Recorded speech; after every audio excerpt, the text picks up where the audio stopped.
Hola, familia. You are listening to KKUP Cupertino. My name is Raymundo Talavera, and I am honored to have in my studio today a special guest. We're going to do an interview for a while, and we're going to talk about a new book coming out. Dave, are you there? Yes, I am. Oh. Thank you for having me here. All right, man. All right. So we're going to get right down to it. Let's see. I want to ask a couple of questions, and then, well, first off, go ahead and introduce yourself and who you are and what your background is a little bit. Sure. My name is Dave Gutierrez, and I am the writer and author of the book Patriots from the Barrio. Background, born and raised right here in the Valle of San Jose, California. My family's from Del Rio, Texas. All right. And that's how you say it, Del Rio, Texas. So I'm a product of the Bay Area, actually a product of Andrew Hill High School here locally. Okay, who's the mascot? What's the team? The Falcons. The Falcons. Go Falcons. All right, man. Did you go to college or anything out here? Or? No. Probably one of my biggest regrets. Yeah. Because it probably wouldn't have taken me 5 years to write this book. So yeah, that's easily one of the biggest regrets that I've had. Of not getting that college education. Right. However, I didn't want that to stop me from trying to write this book. I thought it was too important for the book and the story to be told. Mm-hmm. I guess I just had to surround myself with good people and get a little help along the way. So this book took you 5 years, but even 5 years ago, it took you a long time to get around to writing this book. What made you want to write this book? Well, first of all, what really inspired me to write the book was the story of my primo, my cousin, Ramon Gutierrez, who came out of the San Felipe Barrio of Del Rio, Texas. He was a World War II veteran who served in an all-Mexican-American combat unit. Now, I didn't know that it was an all-Mexican-American combat unit. What I knew from his story was that he was a Silver Star award winner. He had been captured by the German army on 2 different occasions and escaped twice.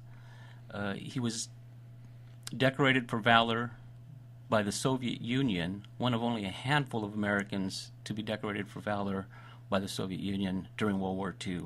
So I was always inspired by his story and always wanted to know more about it. And I always wondered why no one in the family ever put his story together. But I started doing the research and found out that Company E in the 36th Division, 141st Infantry Regiment was composed entirely of Mexican Americans. Right. And I was dumbfounded to find out that this story was not out there. Now, the city of El Paso has done a wonderful job of keeping the memory of these men alive. Now, this is over at Fort Bliss, or where? What? This was in a National Guard unit out of El Paso, Texas, originally. Now, in El Paso, there were 2 National Guard units. Company H was an all-Anglo company. Mm-hmm. Company E was completely segregated Mexican-American, 100% Mexicanos, 100% Tejanos, basically. Wow. That's amazing. Oh, man. Texas back there was way back, behind the times. So that's what inspired. So, again, why did it take you so long? Is that why? No, let me ask you. That Ken Burns a program that came out on PBS, right, talking about World War II. Of course, everybody in our communities know that the Latinos were left out of the entire thing, and in the World War II, they served a massive, they were a massive influence in the war. The impact of them all. Absolutely. Did that have any impact on you as far as writing the book, or was the book actually something completely different from that? Because of what you mentioned, Ken Burns' omission of Hispanic Americans in his 14-hour documentary. Right. It's amazing. It was 14 hours of documentary. Now the documentary was very well done. Yeah. Without the obvious exception of the omission of Hispanic Americans right. during World War II. it was really looked at literally as a slap in the face to Hispanic Americans. Yeah, we all thought so. Yeah. So because of that, I didn't watch the documentary at first. I didn't even want to see it. I didn't want to support something like that. Because the word was out. Because the word was out before it even was aired. Yeah. Hispanic Americans. Yeah. So it took years before I actually saw it. And when I actually did see it, I became more determined than ever to get this book out. Right. Now, why did it take me so long? This is a story that takes place 70 years ago. Most of these men have passed. It took me a while to find, locate the family members of these men that served, and I was lucky enough to, over the years, connected with over 50 different families of the men that served in the 36th Division, 141st Combat Regiment, Company E. Wow. That's amazing. That's amazing. So your book, it's obviously a military book, and it's documented in the book. But there was this feeling of segregation, and it goes beyond the Company E. But you're feeling about the segregation back then, or what was that? Yes, I wanted to make sure that I touched up on what was happening to these men. These were men that are part of our greatest generation. Yeah. So they grew up during the Great Depression. During the Great Depression, Mexican-American citizens were being deported back to Mexico simply because they were Mexican-American. And I'll say that real slowly again. American citizens were being illegally deported back to Mexico by the United States government during this time. Under what pretext? I mean, what were the reasons they were giving? The reasons that they were looking at is that this is during the Great Depression. No jobs. Mm-hmm. Mexicans are taking too many of our jobs that we need. So that's why they rounded up and started the immigration raids. That's amazing. And there's a piece of the story in my book that I talk about a 6-year-old boy from Chicago, Illinois, a man named Ruben Aguilar. He was only 6 years old when immigration agents busted through their front door and rounded up the entire family and moved him back to Mexico. Mm-hmm. Now, Ruben's parents were born in Mexico, but Ruben was an American citizen, born in Chicago, Illinois. So his whole family was deported back to Mexico. And then later, he was only 6 years old at the time. Later, during World War II, Ruben was in Mexico, and a family member brought a letter to him. He said, "You received a letter, and it looked important. We want to make sure you get it." It was a draft notice. It's a draft notice for Ruben to report. Oh yeah. To defend the country that kicked his family out. That's amazing. And a lot of people would have probably said, I'm not going back or whatever. Yeah. His father explained to him, "No, that's your country. You need to go back home." So Ruben came back, and he wasn't able to serve during World War II, but Ruben did serve in Korea in the United States Marine Corps. In spite of the draft notice, they did not take him into the military. Well, they did. He was in the Army, but the war was already almost over. All right. Yeah. Wow, that's amazing.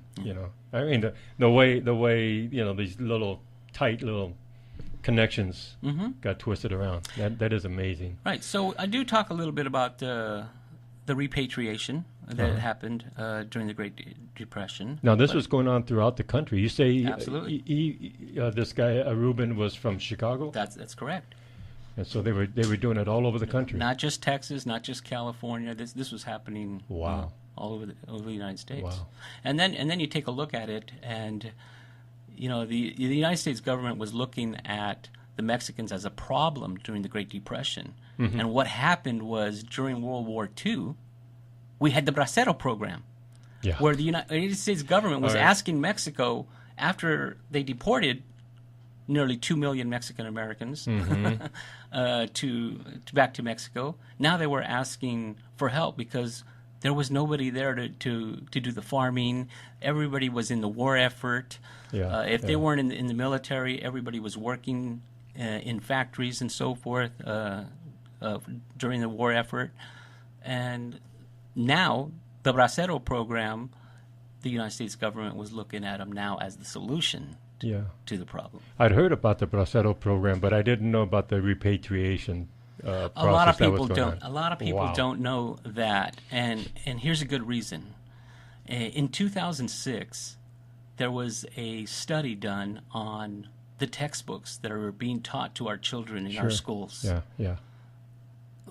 Like, out of the 9 most commonly used textbooks that are being used to teach our children, only 4 of them actually mentioned the Mexican repatriation, Wow. and one of them was only half a page to it. So that's a story that's being swept under the rug for obvious reasons. Uh huh. Uh huh. Jeez. That is amazing. I really had no idea about that. So did you have any difficulties getting your book written? You interviewed what did you say? Something like 50 families, or you interviewed how many people, or how'd you go about writing the book? Yeah, it took a lot of investigating, trying to find the actual family members. The 36th Division Association has been wonderful as far as research is concerned. There is a museum in Austin, Texas called the Texas Military Forces Museum. Huh. They are wonderful as far as keeping records and so forth. They've been very helpful. I really used an online genealogy, and I'm not sure if I am allowed to say it, but it's Ancestry.com, Right. where I originally started just putting my family story together because I wanted my children to know their family history. So as I was going through that, I kept running across newspaper articles of my primo Ramon Gutierrez. So I started looking into that, and I started using Ancestry.com as an investigation tool. Oh, cool. Because what you can do on that website is you can go find U.S. Census records, military records. So I already had names of the men of Company E. So all I needed to do now was start doing the investigative piece. Yeah. So it took me a while. There was a lot of times where I came up empty, and then years later I would get a call and said, yes, I saw your post or your email or whatever, and that's how I've been connected. And it's really been a wonderful thing to be able to connect Yeah. to these families, and now we have a very special bond, and our bond is the heroes of Company E. Yeah. Yeah. Yeah. I bet they're all excited about this book too. Yeah. All right. So tell me a couple of stories from the book. Yeah. Well, Ramon Gutierrez, again, my primo, was awarded the Silver Star at Salerno, Italy. The 36th Division was the first American unit on the European continent. Now, a lot of people talk about D-Day and so forth, but really the invasion at Salerno was the first D-Day where the U.S. Army landed at Salerno, Italy. So on September 9, 1943, my cousin's platoon was pinned down by German tanks. They ran into German tanks, ran into machine guns, and he ended up charging a machine gun nest after watching several of the men of this platoon killed. Mm-hmm.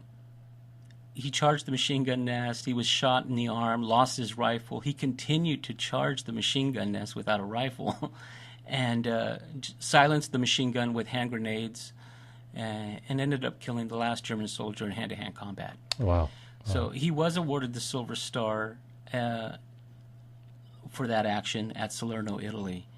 And there happened to be a Russian observer with the 36th Division during the landing. The Russians were very eager to find out what was going to happen to this new front in Europe. They were Joseph Stalin was very eager to get something going from Churchill and Eisenhower to get things moving, because he was in a fight on the Eastern Front. So what they did is they sent an observer to observe what was happening, to really visually take a look at how the Americans and the English were going to fare on this front. Right. And the Russian observer, who was an officer, overheard what had happened, where an American soldier had killed a German soldier in hand-to-hand combat, and he wanted to know more about the story. So he ended up putting in for a medal. So Ramon There's the connection. was awarded the Order of Patriotic War, second degree, Wow. from the Russian government. Outstanding. Familia, I'm speaking with Dave Gutierrez. He has a new book coming out.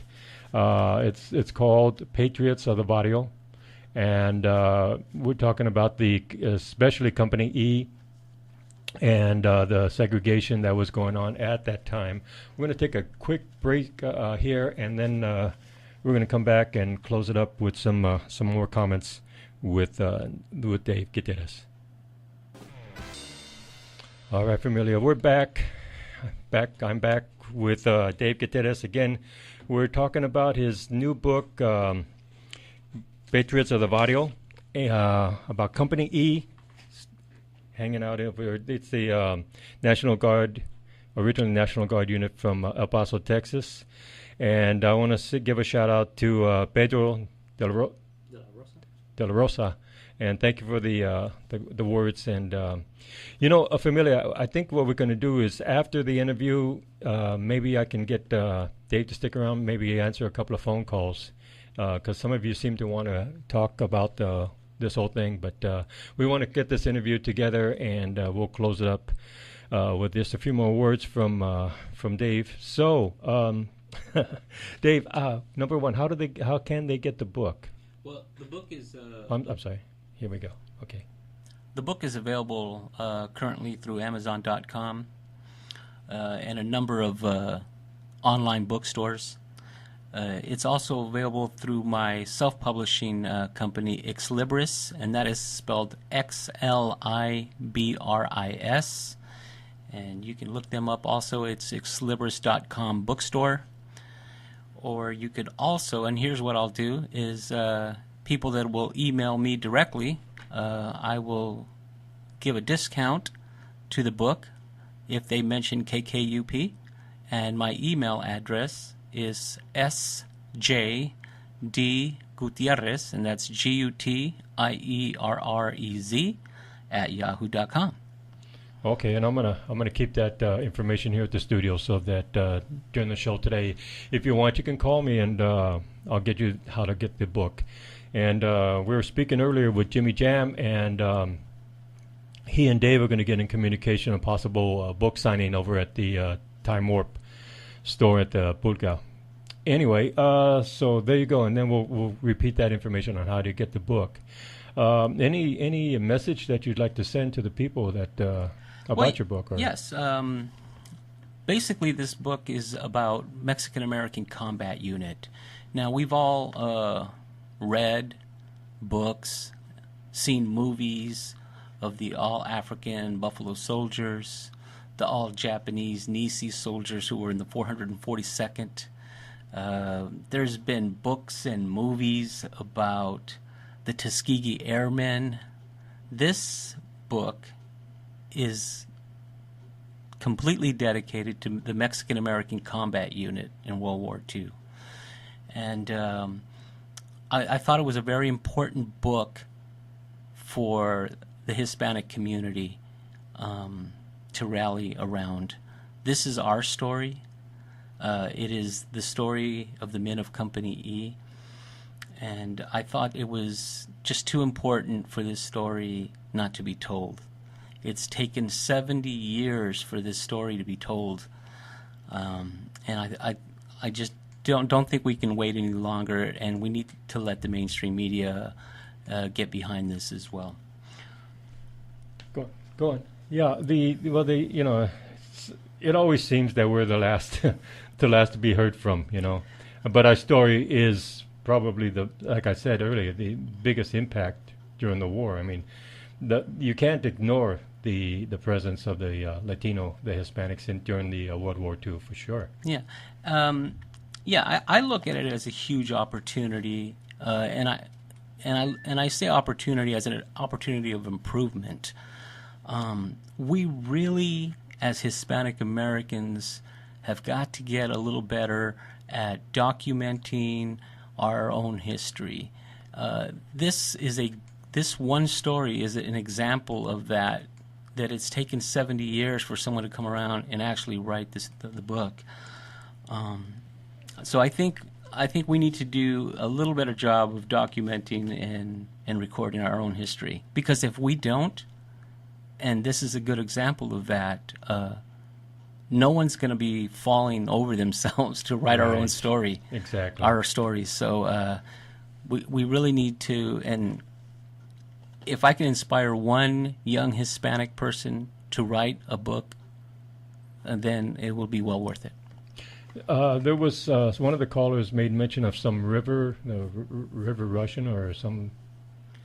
The Rapido River. Rapido River. The Rapido River. It's a very important piece in my book. The Rapido River crossing in World War II is considered one of the most controversial battles that ever took place. It's looked at as one of the biggest blunders of the United States Army during World War II. The 36th Division lost 2,000 men during the river crossing in January of 1944 near the Leary Valley.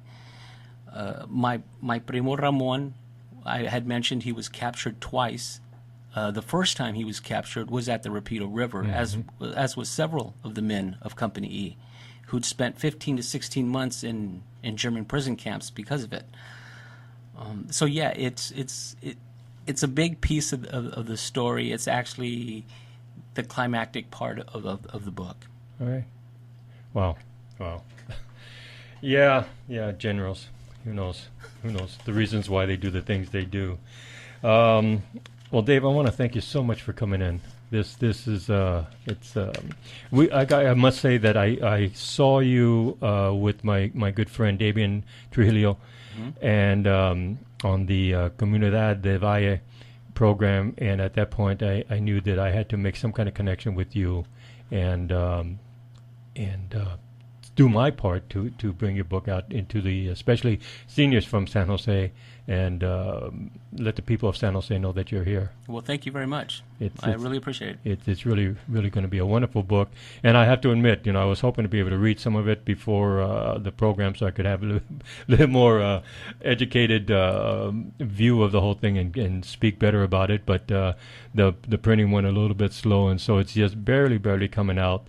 You expect the book to be out how soon? Well, it's available now. Okay.